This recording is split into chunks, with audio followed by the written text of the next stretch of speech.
Bonjour, bonsoir, bienvenue Héroletais, Héroletaises. Demandez le programme ce soir pour les aléas du direct. On va donner notre sang ce soir, on va en parler parce que l'EFS de la région de Languedoc-Roussillon lance toujours cet appel au don du sang un peu partout dans le sud. Alexandre Fès, bonsoir. Bonsoir. On va parler dans un instant des collectes qui n'ont pas été fameuses en raison de la météo, donc d'où ce cri d'alarme, on peut le dire ce soir. On va parler cinéma, on va aller au Diagonal à deux pas de la Comédie. Tout le monde connaît le Diago, Antoine Pérénigas, on le connaît aussi. Salut Antoine, ça va bien? Salut, ça va très bien. Vacances bien passées?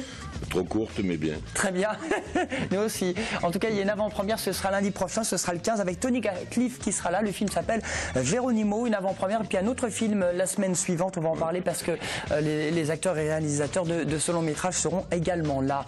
On va parler des 50 ans de la découverte de l'EFEB dans l'Hérault. Alors l'EFEB, tout le monde connaît ou pas, c'est un documentaire en tout cas de 30 minutes, des témoignages et des protagonistes qui ont vécu ce moment de l'époque. Cette projection, ce sera samedi du côté du Palais des Congrès du Cap d'Agde. On va en parler sur cette statue. Il y a déjà une cinquantaine d'années avec nos invités ce soir. La chronique Occitane avec Bruno Cicillon. Bonsoir, Adi où Bruno? Adi ou Adiciats. Voilà, on s'arrête là. On s'arrête là, c'est la présentation, c'est le début. Adi où, ça veut dire bonjour? Oui, Adi ou c'est sois avec Dieu, que Dieu te protège, que l'avenir soit bon pour toi. Ah bah très bien, c'est aussi religieux cette chronique. Bah très bien. Bienvenue pour cette première chronique. C'est parti pour les ADD. Et c'est Adi ou en catalan, me précise Antoine qui connaît bien l'affaire. Voilà. On va pas parler de la Catalogne, il en parlait pendant la pub tout à l'heure. On va revenir sur l'établissement français du sang. Est-ce que, je sais pas, François, Antoine, vous avez déjà donné votre sang? Christian, par exemple? Oui, moi j'ai donné déjà, oui. Bon, c'est bien. Effectivement, oui. Moi, on m'en a piqué, je ne l'ai pas donné, on me l'a pris. Je ne l'ai pas donné parce que j'ai du sang espagnol et c'est pas très bien vu en France en ce moment. Ah voilà, c'est ça. Et Ou puis, du sang catalan? Je ne sais pas si catalan, non, parce que je suis plutôt andalou, mais je ne sais pas si la qualité de mon sang vaut la peine d'être donné à quelqu'un d'autre. Alors justement, la qualité du sang, c'est important. Est-ce que tout le monde peut donner? Je sais qu'Alexandra, il faut déjà être majeur pour donner son sang. Il faut être majeur, il faut être en bonne santé, et c'est vrai que beaucoup de personnes s'auto-excluent elles-mêmes du don du sang parce qu'elles pensent que la qualité de leur sang n'est peut-être pas à la hauteur des attentes de l'établissement français du sang. Il ne faut surtout pas s'auto-exclure. On peut donner même si on prend des médicaments. Enfin, il y a beaucoup de conditions où on peut donner, et souvent on s'auto-exclut soi-même pour une raison X ou Y, alors qu'on pourrait donc surtout venir se renseigner. Alors c'est bien de le dire parce que vous avez besoin de don du sang surtout en ce moment. Les stocks sont bas malgré un été où vous étiez fortement mobilisés, mais il n'a pas fait beau, donc forcément on a moins donné sur la plage. Alors c'est vrai que l'été on organise tous nos prélèvements sur le littoral où sont la plupart des gens qui sont en vacances dans notre belle région. C'est vrai que les centres-villes sont désertés et malheureusement cet été, la météo n'ayant pas été au rendez-vous, on a moins prélevé qu'espéré, alors que la distribution des produits aux hôpitaux, elle, était égale. Donc moins d'entrées, plus de sorties. C'est arithmétique. Les stocks étaient bas début septembre, alors que c'est la reprise des activités hospitalières et que c'est là qu'on a vraiment besoin de sang. Donc c'est vrai qu'on a lancé un appel début septembre et depuis début septembre, c'est reparti. Ça fonctionne plutôt bien. On est remonté, on est à 12 jours de stock. Donc actuellement, on est quand même dans la fourchette basse puisqu'il faut qu'on soit à 15 jours de stock pour être vraiment tranquille. Et le chiffre est impressionnant, il faut 1200 dons chaque semaine dans le Gard et l'Hérault. Exactement, nous c'est notre objectif, 10 000 dons de sang nécessaires chaque jour en France, ce qui est quand même énorme. Sur le Gard et l'Hérault, on doit prélever en moyenne chaque semaine un minimum de 1200 dons de sang. Donc à chaque fois que vous voyez une collecte, il faut savoir que cette collecte, elle a des objectifs de prélèvement de 50 dons, 60 dons, 80 dons. Et si on ne les fait pas, ces chiffres, c'est toujours du retard qu'on prend par rapport aux besoins des établissements de soins. Bon François, qu'est-ce que ça vous inspire? Vous avez déjà donné votre sang, vous? Oui, moi ça m'est déjà arrivé, ouais. La piqûre fait pas? Non, je ferme les yeux et ça se passe bien. Très bien. En tout cas, rendez-vous ce week-end, ce dimanche, pour l'Antigone des associations, parce que le but, c'est que c'est vous, le plus souvent, qui vous déplacez, plutôt que cette démarche à aller dans les EFS du Languedoc-Roussillon, vous, en plus de ça... Alors, on invite le public, bien sûr, à venir. On a des sites qui sont ouverts tous les jours, que ce soit à Béziers, à Montpellier ou à Nîmes, même si on est hors département. Et puis, après, évidemment, on a de nombreuses collectes. On sera dimanche toute la journée de 10h 16h à 18h sur l'Antigone des associations. On sera sur la fac de sciences la semaine prochaine tous les jours, la fac Paul Valéry la semaine d'après. On est aussi au centre-ville de Montpellier tous les mercredis et tous les vendredis toute l'année. Donc si on veut donner, on peut donner, il suffit de se renseigner ou d'aller sur notre site internet. Mais on a des lieux de collecte tous les jours, toute l'année. Alors il faut une carte de donneur ou on l'a après? Comment ça se passe? Alors il faut venir avec sa bonne volonté, son envie de donner, idéalement une pièce d'identité. Et au bout du deuxième don, puisqu'en France il faut une double détermination du groupe sanguin, on reçoit sa carte de donneur avec toutes les informations sur notre groupe sanguin et notre phénotype. Bon, il y a une petite collation à la fin pour ne pas tomber dans les pommes. Évidemment, bien sûr.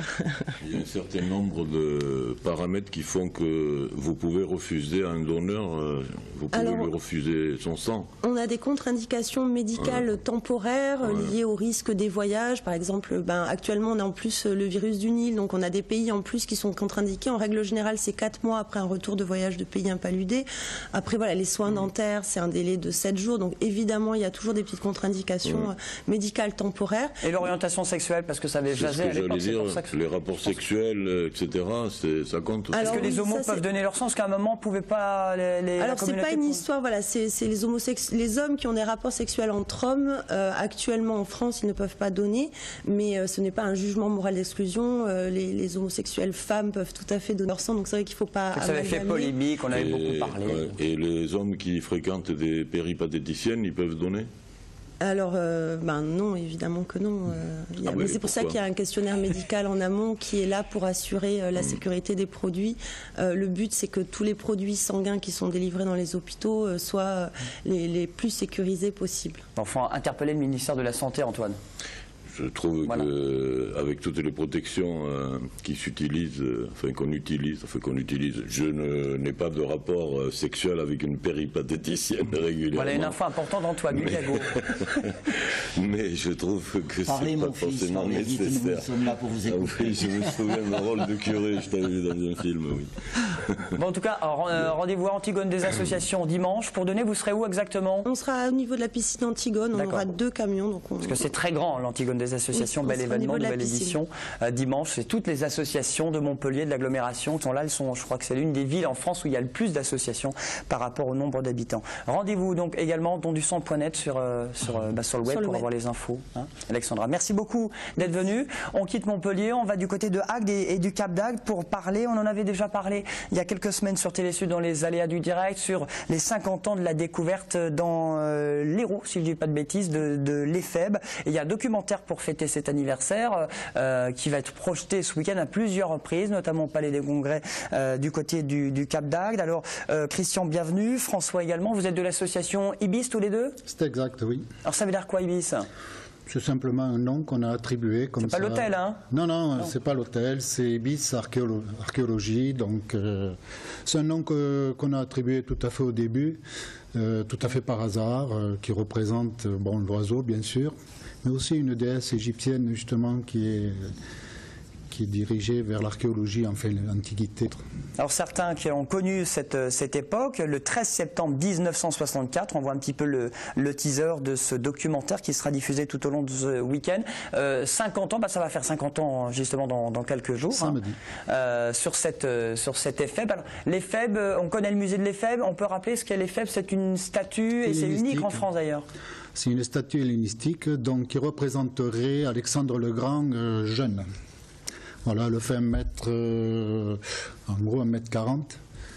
Elle a été travaillée sur un 8e, donc de sa grandeur, qui représente justement un sculpteur grec, typique justement, qui était à côté d'Alexandre le Grand. C'est une statue en bronze? C'est une statue en bronze, oui. Alors c'est la seule découverte de ce type en France dans les eaux françaises, c'est vrai? Oui, je pense que il y a eu d'autres effets qui ont été découvertes, un petit peu en Europe, hein, si on regarde bien, notamment en Italie. Mais côté français, oui, c'est la seule. Puisque quand même, elle a tenu pendant un certain temps à la place d'honneur au Louvre. Elle était à côté de Samothrace. Alors, est-ce qu'il y a des explications? Pourquoi dans les eaux de l'Hérault? Pourquoi au Cap d'Agde? Agde, d'abord, a été une cité grecque en l'an 500, donc c'était une cité importante. Maintenant, cette statue, on ne sait pas ce qu'elle faisait là. où elle allait, on n'en sait rien encore. Parce qu'on n'a pas encore retrouvé les pieds. Ah, donc avis aux pieds. Et oui, parce que si on avait retrouvé les pieds, il est certain que, bon, on aurait pu supposer que la statue partait vers une autre direction, ou bien elle a été jetée, comme souvent l'on dit, puisqu'elle a été découverte pas très loin du château Laurent, en face à la cathédrale. Donc on suppose que pendant l'occupation allemande, pour pas qu'il y ait des prises d'œuvres d'art comme faisaient les Allemands, ils ont jeté, le propriétaire, M. Laurent, a jeté, disons, ses œuvres d'art par-dessus bord, c'est-à-dire dans les roues. Alors justement, le documentaire sur les faibles, vous n'expliquez pas forcément pourquoi c'est arrivé, qu'est-ce qui s'est passé. C'est plutôt des témoignages, François, de l'époque, de 1964, c'est pas si loin, où les gens, c'est quoi ces moments, on replonge dans ses souvenirs, on replonge, c'est le cas de le dire. C'est ça, moi j'ai pris la place de Jackie Fangio, en fait c'est le plongeur qui a trouvé les faibles. Et on a fait une petite séquence sous l'eau, en fait, où on se remémore un petit peu la plongée où a été trouvé les faibles ce jour-là. Et donc moi j'ai eu la chance de pouvoir faire le découvreur de l'Éphèbe en quelque sorte et de la redécouvrir puisqu'on l'avait enterrée et de pouvoir à nouveau la redécouvrir 50 ans après. Et c'était un moment vraiment de forte émotion pour moi. Oui. Et donc là, c'est un documentaire, c'est appuyé sur témoignages, les protagonistes. Vous les avez retrouvés, vous avez dû chercher longtemps pour trouver tous ces témoignages de 1975 ? Non, pas du tout, puisque actuellement, quand même, on a 3 personnes qui étaient là le jour même. Bien sûr, on a l'inventeur qui est Jackie Fangio. Ensuite, on a Raphaël Mola, qui lui, 6 mois après, a découvert une partie de la jambe gauche. Et ensuite, il y a Roland Doucet qui était là, qui plongeait en même temps. Et bien sûr, il en manque 2, puisqu'ils étaient 5 à l'appel. Ensuite, il manque Aimé Blanc, décédé. Et ensuite, le président de l'association Le Graspas, c'est-à-dire Denis Fonker, qui est aussi décédé. Bon, donc les témoignages ont été faciles, puisque, bien sûr, les 2 premiers qui étaient là, enfin les 3 personnes qui sont présentes et qui sont justement dans le film, ont témoigné quand même leur émotion, comment ils avaient découvert, enfin ils nous ont donné pas mal d'éléments. Bon, tout ça à travers un documentaire qui sera projeté plusieurs fois, déjà 15h, 15h15, hein, samedi. La première est à 15h15, oui, au Palais des Congrès, sur invitation. C'est une trentaine de minutes, et puis d'autres projections dans l'après-midi au musée. Qui sont prévues après au musée, oui. Il y a même une visite guidée spéciale sur les faibles au musée ce jour-là. Oui, alors là, il y a plein d'animations. Le matin. Par contre, il y a des animations qui se font quand même, j'ai oublié d'amener... Il y a des défilés, il y a des spectacles. Oui, c'est exact. Il y a des défilés, il y a des spectacles qui se font avant la projection. Et après la projection, des courses de chars, il y a de tout bien organisé, oui. On replonge dans les souvenirs. Il y a même un spectacle la veille vendredi. Exact, demain, oui, c'est exact. Qui sera organisé du côté du Cap d'Agde. Et puis rendez-vous au musée de l'Éphèbe ouvert tout au long de l'année. Oui, parce que il ne faut pas oublier que l'Éphèbe, c'est l'emblème de la ville d'Agde. Et on salue tous les habitants d'Agde. Merci beaucoup d'être venu sur le plateau. On se met à l'occitan ou pas ? Oh, si vous voulez, vous parlez occitan ? Je le comprends. Parler, c'est plus difficile. Allez, on lance le générique. C'est parti, c'est la chronique avec Bruno.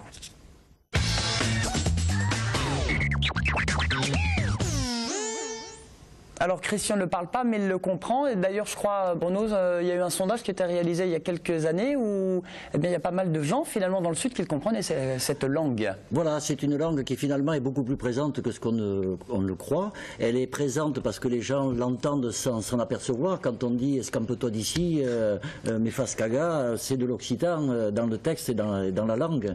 Donc elle est très présente. Et d'ailleurs, il y a souvent des touristes ou des gens qui viennent, qui ne sont pas de la région, qui sont plutôt du nord de la Loire, et qui disent « mais qu'est-ce que vous parlez là comme langue ?» On parle français, quoi. Le type, comme on paraît. Et c'est vrai que souvent les gens, finalement, ont fabriqué ce qu'on appelle une sorte de francitan, c'est-à-dire un mélange entre le français et l'occitan.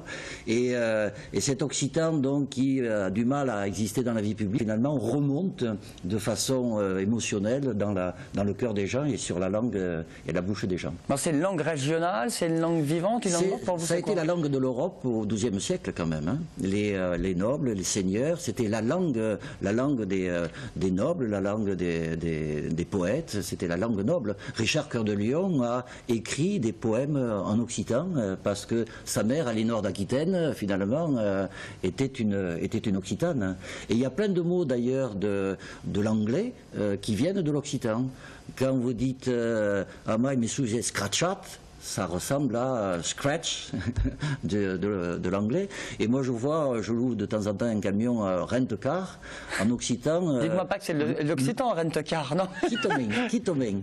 C'est le verbe louer, c'est renda. Renda un cari, et donc rent-car, c'est pratiquement de l'occitan.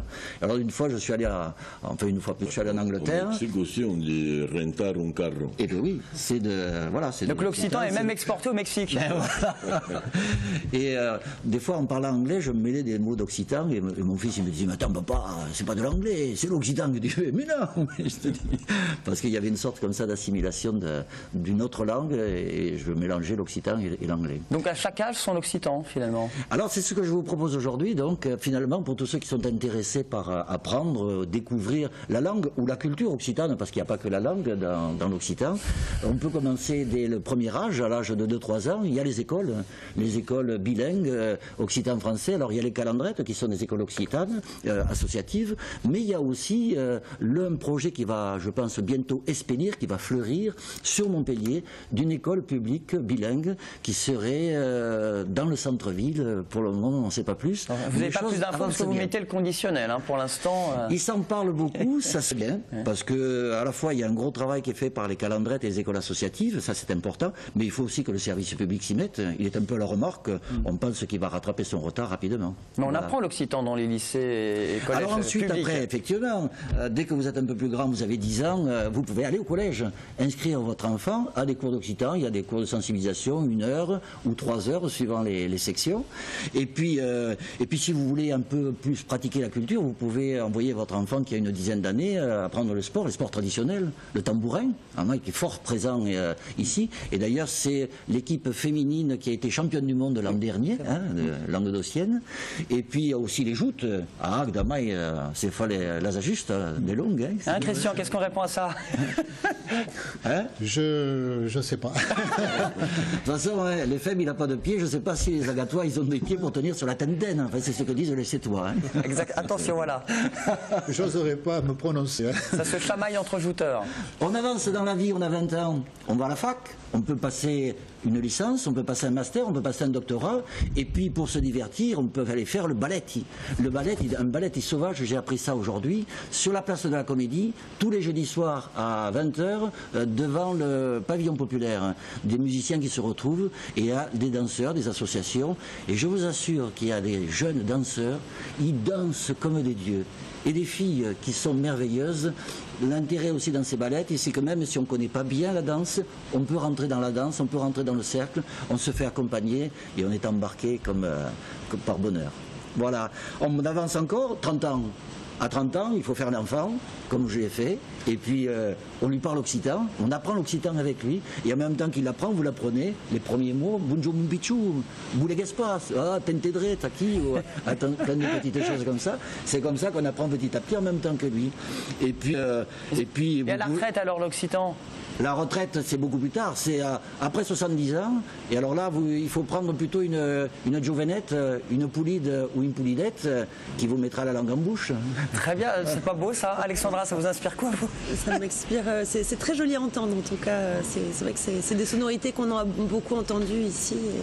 Alors il y a des choses qui sont aussi intéressantes, c'est que l'important pour une langue, c'est qu'elle soit présente dans la vie publique, et donc il y a petit à petit, par exemple notamment en Dordogne et du côté de Toulouse, des supermarchés comme Auchan ou Leclerc qui proposent une signalétique en occitan dans le supermarché.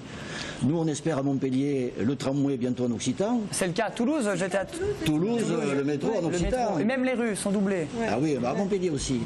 Et donc ça serait une façon comme ça finalement de faire passer cette langue et de montrer qu'on n'a pas qu'une jambe, on a 2 jambes ici, la jambe occitane et la jambe française pour marcher. C'est beau ça. Et dans quelques années, on demande l'indépendance d'Occitanie. Écoute, là pour le moment, on est en train de retrouver une dignité, une place, on verra après. On n'est pas aussi en avance sur les revendications politiques que les Catalans ou que les Écossais, mais bon, on espère que la France évoluera dans sa diversité et qu'elle sera moins centraliste et moins jacobine et peut-être plus fédéraliste. Mais ça, c'est un problème d'opinion. Pour le moment, on n'en est pas là. Antoine, des films en occitan, est-ce que ça existe ou pas? Bien sûr que ça existe, oui. Dernièrement, j'ai pas de film occitan en mémoire, Bruno, toi oui? Il y a actuellement une série qui est en train de se mettre en place, qui s'appelle donc La Série, qui est tournée à la fois à Barcelone et sur Toulouse, par une société de production qui s'appelle Dets. Et ce sont des jeunes et ça marche bien. Ils ont lancé le premier épisode qui a été présenté cet été aux Estivades de Rodez. Et notamment deux jeunes qui sont des étudiants de Montpellier. Un jeune qui maintenant est journaliste, c'est Marius Blénet. Et l'autre qui s'appelle...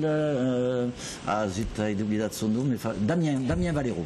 Damien Valero, voilà. C'est tous les deux. C'est un couple, enfin deux gars qui font la route. J'ai cru qu'il y avait Julien Cessillon aussi dans le groupe. Non. Il n'y a pas le fiston. Faki comme Maï. Bon, en tout cas, au Diago à Montpellier, il y a une avant-première. Ce ne sera pas en occitan, mais bien. Non, ça sera un peu en gitan quand même. En gitan. Puisque c'est lundi 15 septembre, l'avant-première du nouveau film de Tony Gatliff.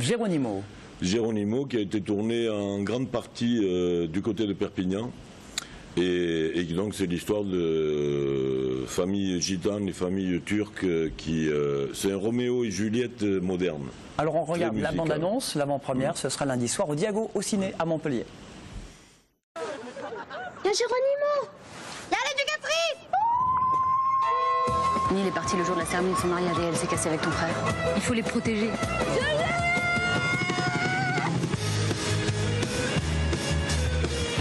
Si tu sais quelque chose sur moi, ça vaut mieux pour toi que tu me le dises maintenant. S'il touche à mon frère, on les massacre tous. Tu t'es assez occupé des mères des autres.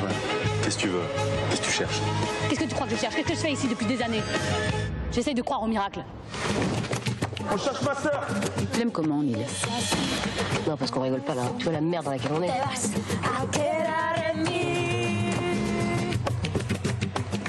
Geronimo, donc avant-première, projection, ce sera lundi soir avec Tony Gatliff qui sera là. Avec Tony Gatliff qui sera là et a priori Céline Salette ne pourra pas être là alors qu'on était à 90% sûr qu'elle pourrait, mais non, c'est les 10%. J'ai vu que c'était un film violent sur la non-violence.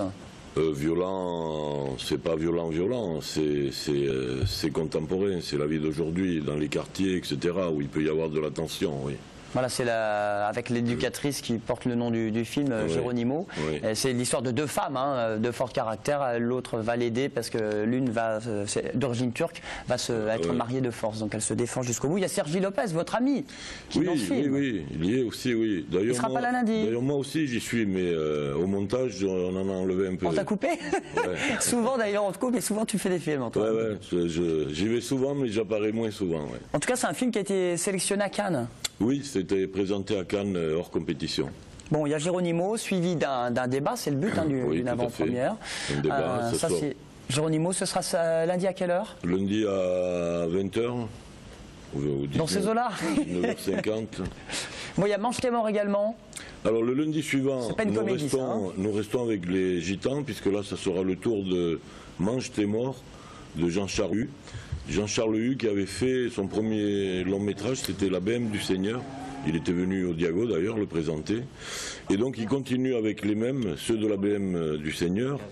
Et là c'est beaucoup plus, comment dire, violent, oui, parce que bon, c'est une famille de gitans du nord de la France, qui finalement, pour survivre, sont un peu obligés de faire des choses légèrement illégales, un peu comme piquer du cuivre pour le revendre, des choses comme ça. Mais c'est super intéressant, c'est entre le documentaire et la fiction, et il y a une énergie et tout, c'est vraiment bien. C'est à 19h45 le 22 septembre, Mange tes morts. Voilà. Déjà le nom fait froid dans le dos déjà, mais c'est à voir. Ouais, non, mais c'est parce que ça a un sens dans le film. Et puis il y aura l'équipe du film qui sort. Parce que c'est avant-première, il sort mercredi. Non, il sort mercredi, ouais, et la projection ce sera lundi avec le réalisateur. Voilà, c'est ça qui est sympa. Il y a quand même le réalisateur qui sera là, rendez-vous au Diago. Et puis il y a tous les films du moment, évidemment, au ciné à Montpellier. Je dois dire aussi qu'à la fin du mois, il y a 3 ou 4 séances avec l'amicale des Corses de Montpellier. Ça change d'ambiance. Ils sont un peu gitans aussi, remarquez. S'ils m'entendent, ils ne vont pas apprécier. On salue Pierre-Paul, tiens, t'es Corse et gitan, voilà, c'est notre patron. Il y a plusieurs projections festives avec débat et tout, et il y aura des dégustations de vin. Enfin, ils aiment beaucoup faire la fête, donc on les a accueillis avec plaisir. On les accueille avec plaisir. Merci beaucoup Antoine. Rendez-vous au Diago. Bruno, rendez-vous à la fête des associations dimanche. Il y a plein d'associations occitanes. Si vous voulez vous inscrire pour des ballettes et pour des cours d'occitan, pour plein de choses, c'est là qu'il faut aller. François Christian, rendez-vous au Cap d'Agde pour la fête de l'EFEB pour ses 50 ans de cette célèbre statue. C'est ce week-end avec les défilés, les spectacles. Et Alexandra, on donne son sang, dondusang.net. Vive la vie, bonne soirée et très bon week-end. À demain sur TV Sud depuis les aléas du direct à Nîmes. Bye bye.